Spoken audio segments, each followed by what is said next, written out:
So, can you tell us your job title and where you work? I am a registered nurse and I work with teens and young adults in the inpatient psych hospital.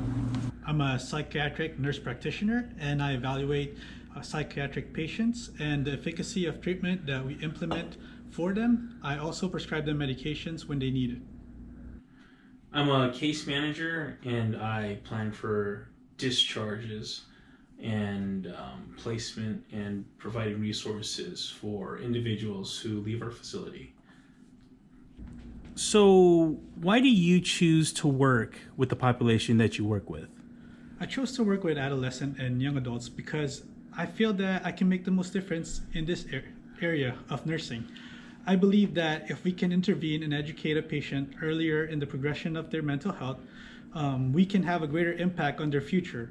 It also helps us reduce the severity of their diagnosis and have a more successful outcome, improving their quality of life for a longer period of time. Hopefully, it can last up till their mid and late adulthood. Now, in your experience, what are some issues you've encountered while treating teens and young adults? Well, it really depends. Every teenager and young adult comes from different backgrounds and walks of life. They have different influences and support systems that can drastically affect what issues that the young adults develop. We see a lot of self-injurious behavior like cutting. Some patient comes in with substance abuse problems, and we also see a lot of sexual trauma as well. Many times, we even see the problem coexist with the same patient, where one problem is the core of the issue. But the other behaviors and problems manifest because of that as well. There are also several instances where family history has an impact on whether an adolescent develops mental health issues. A big contributor to a lot of these mental health issues is also bullying. And with the social media nowadays, we're seeing a lot more of it than we did before. I see a lot of kids and young adults who come in have problems with substance abuse, self-injurious behaviors. A lot of depressed patients come in, bipolar, anxiety, and emotional trauma. And what are some of the treatments and modalities that you use when treating adolescents and young adults in the psychiatric hospital? We always encourage participation in group therapies where they teach coping skills, processing feelings and emotions, what and who good support systems are. We also have one-to-one therapy sessions to identify triggers at home and figure out any changes or compromises that need to be made before the patient returns home. We also often administer medications like antidepressants and anti-anxiolytics. If the patient has more severe mental health diagnosis, we will start them on antipsychotics. So, in your experience, what are some of the best ways to help teens and young adults address their mental health issues?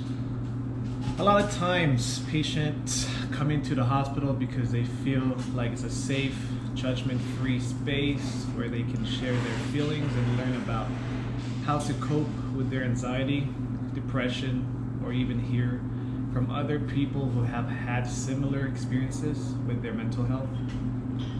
Oftentimes, we receive patients who are on a 5150 hold. That's a 72-hour hold for an individual who presents themselves as being a danger to themselves, a danger to others, or gravely disabled, meaning that they cannot take care of themselves. These are usually people who have been referred to us from the school, counselors, and also individuals that were referred to the police that are a threat to themselves, either by saying they're suicidal or having thoughts of harming others. Other times, there are individuals brought to the hospital on a voluntary basis because they're feeling depressed, having anxiety, suicidal thoughts, thoughts of harming others as well, and having audio and visual hallucinations, paranoid thoughts, and other things that can come up. We address these issues by having group therapies for them at the hospitals, but often treatment leads to prescribing them medication to help minimize or eliminate those thoughts and feelings. We also monitor them for any side effects from this medication and try to achieve a therapeutic level for them. While treatment may not completely eliminate those thoughts or feelings, they do improve the signs and symptoms of mental health issues, thus allowing the patient to function more appropriately when they are discharged back into society. In the hospital, how do you ensure the safety of the patients? That would be just depending on the severity of their situation, observation. It can vary. Patients are typically monitored every 15 minutes, where staff will do rounds and get eyes on the patient to make sure they are not harming themselves or others. Sometimes rounds are done as often as every 5 minutes, and even worst cases, the patients are put on what's called a line of sight, or one-to-one, where they don't leave the view of an assigned staff member. What are some issues you've encountered while working with adolescents and young adults? Family. Family is one of the biggest issues that I have to deal with when planning for discharge.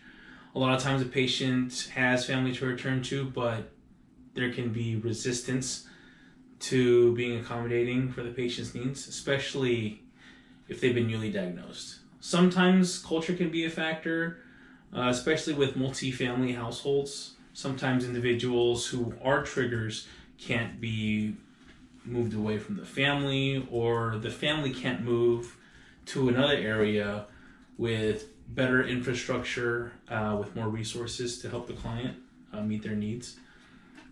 There's even some families who have to send their children to other states where they have treatment facilities that specialize in particular treatment modalities and diagnoses.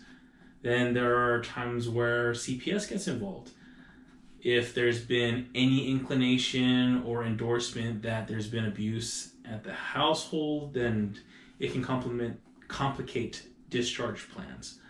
CPS will further investigate the severity of those claims and determine whether it's safe for the child to go back to that environment.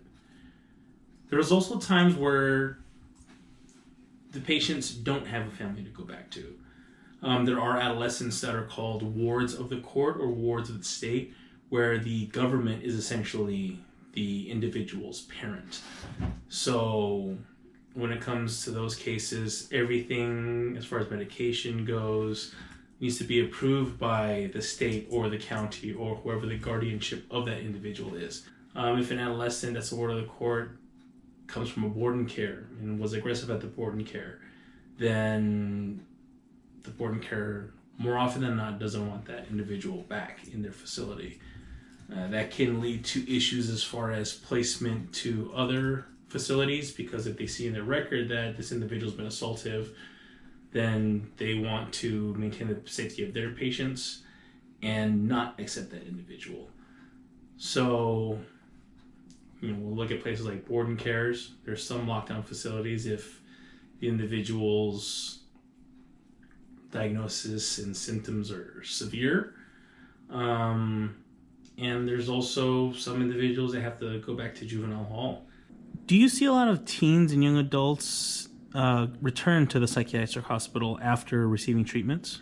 Yes, we do see quite a few readmissions. A lot of times due to non-compliance of medications, their support system not adhering to the changes in environment that were discussed during their family session, or reintroduction to triggers such as illicit substances. Certain people in their lives that they should have avoided, or the inability to effectively utilize appropriate coping skills they were taught during their treatment. Many times, we also see their treatment disrupted by family, depending on their culture. Some cultures refuse to accept that mental health disorders even exist.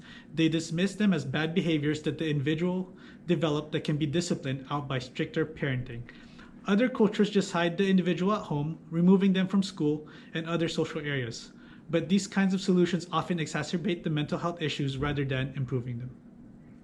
What do you think the government should do to help with mental health for teens and young adults? More training across the board. More training for peace officers doing their evaluations to place individuals on holds. More training for school faculty to address issues at their level. Be better at identifying behaviors that are indicative of mental health issues.